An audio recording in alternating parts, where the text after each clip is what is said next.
I used to be happy with you, but now I have to leave, she whispered softly. I no longer deserve anything. I don't want to deceive you. It's entirely my fault, my own doing. Please, don't torment yourself, I tried to console her. What could have happened? And even if it did, it's insignificant, just meaningless. Oh God, what am I saying? It's not meaningless, she insisted. I'm here to put an end to it. I won't return. I'll just observe you, and don't worry, you'll soon forget me. You're good and kind. You'll find someone else. Someone better than me, not someone worthless. Please, don't judge me too harshly. Her words held an eerie and unspoken meaning. Perhaps it was the demeanor of a wife who had been unfaithful or knew she would be unfaithful because fate inexorably led her down that path. I stood there, stunned into silence. Words eluded me, and my legs felt heavy and numb. Despite the turmoil inside me, I managed to force a facade of indifference and muttered, You may go. You are a free bird. Farewell, Natasha replied, her voice tinged with uncertainty. Perhaps our paths will cross again someday by chance. Who knows what the future holds? And Natasha, I stammered, my emotions welling up. Shut up, she snapped, her determination evident.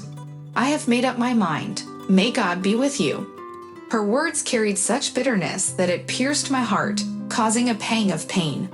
I'm leaving. I'm terribly exhausted, she said wearily, opening the door. Together, we stepped out into the dimly lit staircase. As we made our way, our neighbor Dima passed by, giving us a knowing look and offering a polite greeting. Before he could pass us completely, Natasha suddenly leaned in and kissed me on the lips. Remember me and forgive me, she whispered, pulling away abruptly. Then she ran out into the merciless May downpour, drenching the vast city with its relentless showers, soaking the glistening rooftops and swaying trees. When the door slammed shut downstairs, my heart skipped a beat, and a heavy silence enveloped me. The evolution of man is inevitable as he adapts to the changing times. Each passing moment brings forth new experiences that leave an indelible mark on the soul, novel ideas, unfamiliar faces, intense passions, both sorrow and elation. At times, one may question their former self, filled with empathy that brings tears to their eyes. Alas, the past cannot be revisited. Natasha, she is but a remnant of bygone days. I opened the window, inviting a warm spring breeze that carried the scent of rain into the room. Amidst the air's gentle caress, I fixated my gaze upon the vibrant green grass of the adjacent empty lot, where resilient weeds reached out from seasons past. The aged city cemetery stood with its weathered gates, evoking contemplation. My hands clenched into tight fists, as if enclosing my heart within their grasp. Deep within, a burgeoning ache took root, gradually permeating every fiber of my being. Restlessly, I traversed the room, back and forth, from window to door. The sequence of events that unfolded was only natural, an eventuality bound to transpire. What am I to her? A fleeting episode, perhaps. I realized my ignorance of her origins, her prior entanglements. What if she professed her love for me? Such musings only served to bewilder me. Why did I ever believe Natasha owed me anything? Who was I to her? Just a fleeting companion on a journey. There is no possession over another's heart. It's not your sweetheart, it's your turn. And now it's my turn. Have I forgotten that women are not bound by constancy? They can forsake old love without remorse, thoughtlessly and cruelly, in pursuit of something new. I've experienced this pain before, yet it seems life's lessons have not sunk in. But that's all right. We will overcome it. Everything will be all right. I press my face against the wind, embracing the challenges ahead. Men aren't supposed to shed tears, right? These are just raindrops on my cheeks, nothing more. I reached for a bottle of vodka from the refrigerator and consumed it in its entirety. Then, in my drunken state, I played melancholic blues on my guitar throughout the night, lost in my emotions. The wretched morning failed to bring me solace. I laid on the bed, clutching onto the old guitar, while an empty vodka bottle rested on a stool nearby. Misfortune struck. There was no money to be found. I placed the bottle on the floor, a symbol of my disappointment and frustration. At the conclusion of summer, Natasha reappeared before me. Her laughter resonated joyfully as she gracefully stepped into a luxurious red car stationed in the supermarket parking lot.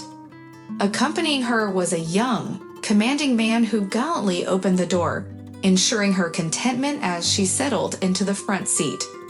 His laughter echoed with merriment, clearly relishing his turn at the wheel. In silence, I observed my cherished woman, and to my surprise, I discovered my heart beating steadily. Could it be that I was on the path to healing? As the car departed, I aimlessly strolled past the drab residences, lost in contemplation.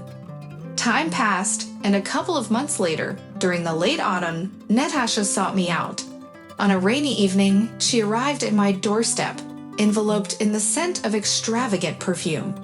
I stepped aside, permitting her entry without uttering a word. Making my way to the kitchen, I set the kettle on the stove. Carrying a cup of tea, I entered the room to find Natasha standing by the window, gazing into the darkness. She turned towards me, her eyes glistening with tears, and wiped them away. In that moment, a surge of love enveloped me once again, perhaps even stronger than before. My heart ached for her presence, yearning to be near. Yet, as her joyful laughter echoed in my ears from the parking lot, I couldn't deny the irreversible nature of our past, realizing that our chapter had reached its end. I had made a firm decision.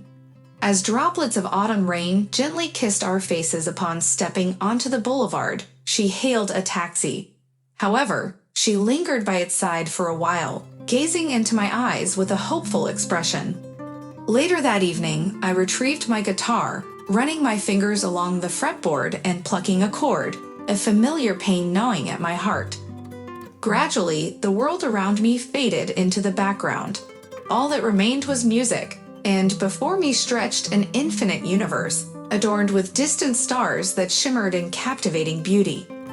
In an unexpected moment, the ache within my heart ceased. My soul soared through the chilly autumn air, ascending toward the stillness of the full moon suspended over the flawed earth.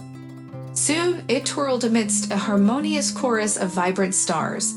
However, a silver chariot awaited her, ready to transport her to the threshold of a crystal palace, where God resided amidst the frigid, luminous glow. I was merely 35 years old, and it felt as though life had just begun its wondrous journey.